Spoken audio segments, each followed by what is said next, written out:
एक लड़का पढ़ने में बहुत तेज होता है। उसका नाम दीपक होता है। लेकिन घर की गरीबी के कारण दीपक के पास किताबें नहीं होती। वो 4 भाई बहन होते हैं। उनके पिताजी एक दर्जी का काम कर घर को चलाते हैं। उस काम से सिर्फ घर का खर्च ही बड़े मुश्किल से चल पाता है। एक दिन दीपक जॉब की तलाश में मार्केट में जाते हैं। वहाँ उनको अखबार बेचने का काम मिल जाता है और वह उसे शुरू कर देते हैं। उसके बाद फिर स्कूल जाते हैं। स्कूल भी काफ़ी दूर होता है तो उन्हें पैदल ही जाना पड़ता है। कभी-कभी तो उनका दिल भी रोने लगता है। जब वह स्कूल जाते हैं तो उस स्कूल में उनके दोस्त लोग उनकी स्थिति को देखकर मजाक बनाते हैं, क्योंकि उनके पास जूते, ड्रेस और स्कूल बैग सब पुराना होता है। उन्होंने अपने दोस्त नीरज से लिए होते हैं। दीपक चुपचाप हर बात को सहन करते हैं।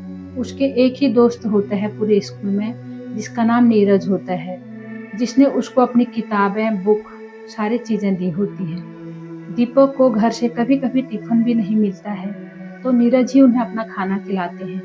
नीरज एक बहुत समझदार और अच्छे घर से होते हैं और पढ़ने में भी बहुत होशियार होते हैं। ने भी मन लगाकर बहुत पढ़ाई की और बाद में एक दिन नीरज के घर में हेल्पर का काम पकड़ लिया। शाम को जब नीरज को उसके ट्यूशन टीचर पढ़ाने के लिए आते थे, तो दीपक भी काम करते हुए सब ध्यान लगाकर सुनता और घर आकर प्रैक्टिस करने लगते।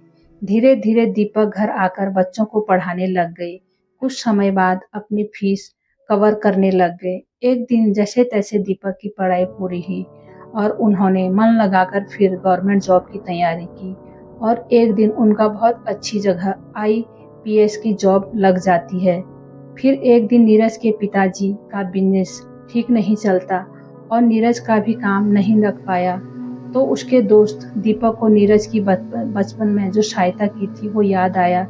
नीरज की जॉब की भी दीपक ने व्यवस्था की और उनके पिताजी के बिजनेस में भी हाथ बढ़ाया और फिर सब ठीक होने लग गया।